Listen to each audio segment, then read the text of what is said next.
Hello, नमस्ते. कसे आहात सगळे? छान ना? मी पण मस्त आहे. आज आपण अस्मिता नंदे पवार हे काल विचारलेले प्रश्नाबद्दल जरासं बोलूया. त्या म्हणतात, मी पण जॉब करते. मला लहान बाळ आहे 1 वर्षाचे, पण त्याला सांभाळून मी वर्क फ्रॉम होम करते. पण एकच खंत वाटते, मी टॉपर होते कॉलेजमध्ये असताना, तरीही मी जास्त नाही कमवत.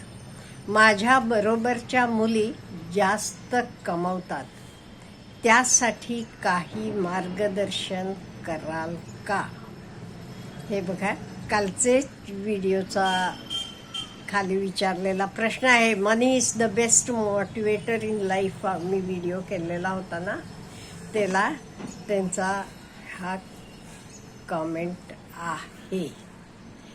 आता अस्मिता ताई, हे बघा, आपल्या इथे काय चुकते? प्रत्येक जण ही चूक करते. मी काही तुम्हाला म्हणत नाही. अहो, आपण लहानपणीपासून हे ऐकतो बघतो म्हणून हे चालते. आपण लहान असताना आपले आई वडील म्हणतात, भावंडातलं तो बघ किती शहाणा आहे, कसं वागतो, तू कसं वागते.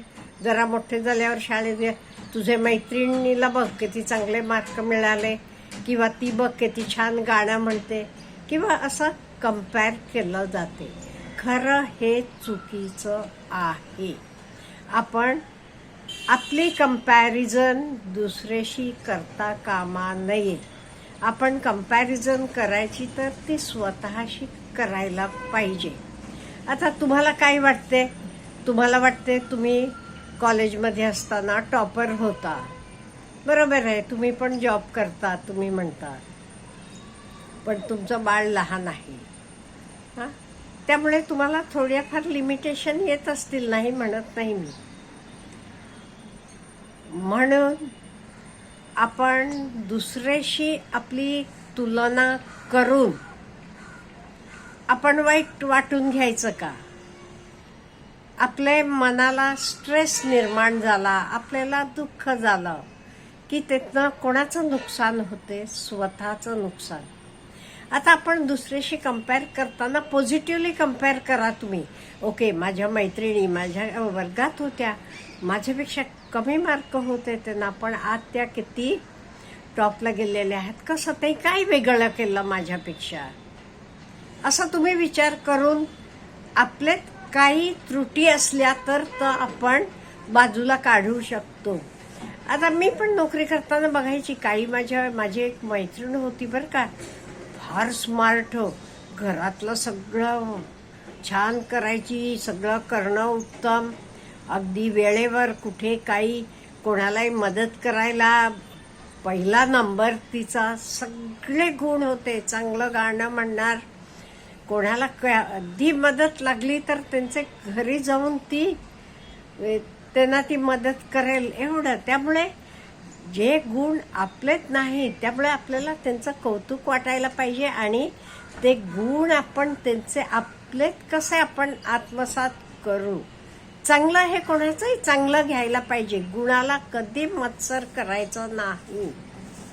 गुणाला मत्सर नाही करायचा. आपण हवं ते तर आत्मसात करायचं. त्यामुळे इथे आपण काय करायचं? मी कसं बेटर करू शकते, किंवा आपण आपलं मूल छोटं आहे, त्याला मुलाला पण वेळ देणं तेवढं महत्वाचं आहे. त्यामुळे मी तर करून एवढं करते, ठीक आहे, ओके, असं असलं की ठीक आहे. नाही, तुम्ही करू शकाल. ते माझं कुठे चुकते, कशामुळे मी मागे पडले, हा विचार करा जरा.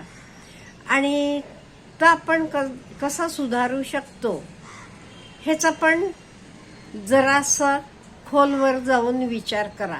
पण एक मी तुम्हाला सांगते, पैसा आणि आनंद, खुशी हे कायम आपला आनंद टॉपला असायला पाहिजे.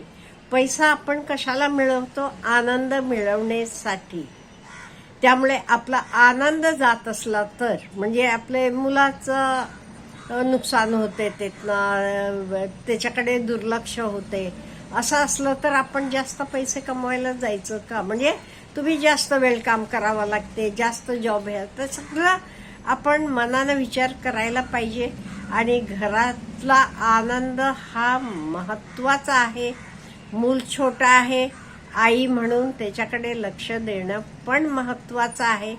अशा वेळेला आपण बाकीच्यांची मदत घेऊ शकतो. सासूबाई असतील, आई असेल, नवरा असेल, सासरे असतील, त्यामुळे त्यांची पण मदत घेऊ शकतो. म्हणजे आपल्या मुलाला आपले माणसांएवढ्या बाकी तिराई कोणी बघत नाही. हे मी गॅरंटीड सांगते तुम्हाला. किती चांगलं पाळणा घर असू देत, काही असू देत, ते मुलाचे आजी आजोबा ते कुठलेही असू देत, आजोळचे असू देत किंवा वडिलांचे आई वडील असू देत, ते प्रेम करतात, ते बघतात, ते लक्ष देतात. त्यामुळे जरा त्यांच्याशी आपण रिलेशन्स चांगले ठेवायचे. म्हणजे कशासाठी? आपले मुलासाठी. म्हणजे आपण आपले जॉबसाठी जास्त वेळ देऊ शकतो. पण never compare yourself with others with money. त्या पैसे जास्त मिळवतात, मी पैसे कमी मिळवते म्हणून स्वतःला कमी मानून घेऊ नका. आता पैसे मिळवणं ह्याला खूप काही गोष्टी असतात, जॉब असतात. आता एकाच शिक्षकांकडनं आपण हे घेतलेलं असते, स्टुडंट्स असतो. शिक्षकांचं कशाला, आई वडिलांची दोन्ही मुलं असली, मुला मुली काही वॉट एव्हर सिबलिंग्स, पण त्यांचं काही उद्या इन्कम सेम असू शकेल का मोठे झाल्यावर? नाही. So many factors are there. त्यामुळे फक्त त्या माझ्यापेक्षा जास्त पैसे मिळवतात आणि मी कुठेतरी कमी आहे असं मात्र तुम्ही बिलकुल मानून घेऊ नका. आणि काय असते माहिती का ताई, आपण दुसरीकडे बघताना आपल्याला वाटते हो त्याचं किती छान आहे, त्याचं आपल्याला आनंदाचं वाटते. आपल्याकडे प्लस पॉइंट्स आहेत, तर तेव्हा तो दुसरा आपल्याकडे बघतो तेव्हा त्याला वाटते हो हिचं किती छान आहे, किती छान बाळ आहे. अहो आपल्या घरात बाळ असलं की किती आनंद असतो. आणि कितीतरी लोक ओके नोकऱ्या करत असतील, तुमच्यापेक्षा जास्त मिळवत असतील, त्यांना बाळ होत नाही, त्याच्यासाठी ते औषध पाणी किती त्रास सोसत असतील. पैसेचं सोडा, शारीरिक त्रास किती सोसत असेल. त्यांना वाटत असेल हो ही किती मजा, हिला बघा की नॅचरली पहिलं बाळ झालं, सगळं झालं. त्यामुळे प्रत्येक वेळी काय असते, आपण लोकांकडे बघून बघतो, ते आपल्याकडे बघून ही किती सुखी आहे, ही किती आनंदी आहे हे बघत असतात. त्यामुळे हे सुख आनंद हे काही पैसेवर नसते. एकदाचं घडलेली गोष्ट सांगते मी. एका रूममध्ये 2 लेडीज ॲडमिट होत्या. एक होती अगदी विद्यार्थ्यांची आवडती लाडकी शिक्षिका, पण ती अनमॅरिड होती, एकटीच होती. तिनं एक्सेप्ट केलं होतं आपण लग्न करायचं नाही, पण पोरांचं एवढं प्रेम तिच्यावर. आणि एक होती दुसरी स्त्री, तिच्याबरोबर तिचा नवरा यायचा कधी कधी भेटायला, मुलगी यायची, मुलगा यायचे तिला खायला द्यायला प्यायला. ती आल्या वेळा तिला उठून बसायचं असलं तर नवरा असू देत मुलगी तिला उठवून प्रेमानं बसवायची, खायला द्यायची. लागला की ह्या टीचरला वाटायचं किती सुखी आहे, मला हे सुख हा आनंद कधी मिळाला नाही बाबा, किती आनंदी आहे ही, असं असायला पाहिजे होतं. माझं काहीतरी चुकलं असं तिला वाटायला लागलं. नो डाऊट तिच्याकडे तिचे विद्यार्थी खूप तिच्यावर प्रेम, म्हणजे एवढं प्रेम करायचे असं हिला वाटत होतं. आणि काय झालं, दुसऱ्या दिवशी ती टीचर मरण पावली. ते तिचे विद्यार्थी आहे, तिची अंत्ययात्रा काढली, खूप मोठी, हजारो लाखो लोक ते अंत्ययात्रेला होते. ही बाई आपले हॉस्पिटलमधले खिडकीतनं बघतीये, किती लोक, लाखांनी लोक आहेत तिचे अंत्य, किती सुखी, महान असलं की असं असायला पाहिजे असं तिला वाटलं. म्हणजे मला काय म्हणायचं, प्रत्येकाला दुसऱ्याचं चांगलं वाटते. आपले ताई खूप प्लस पॉईंट्स असतात, खूप चांगलं असते. तुमच्या मैत्रिणींना वाटत असं तुमच्याकडे बघून, हो ही किती सुखी आहे, किती आनंदी आहे. त्यामुळे कधीच लोकांशी कंपेअर करू नका. कंपेअर करायचं तर स्वतःशी करा.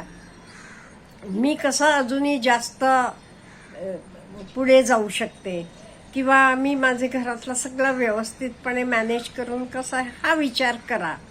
म्हणजे बघा, तुम्हाला कधीच असं वाटणार नाही. Have a good day.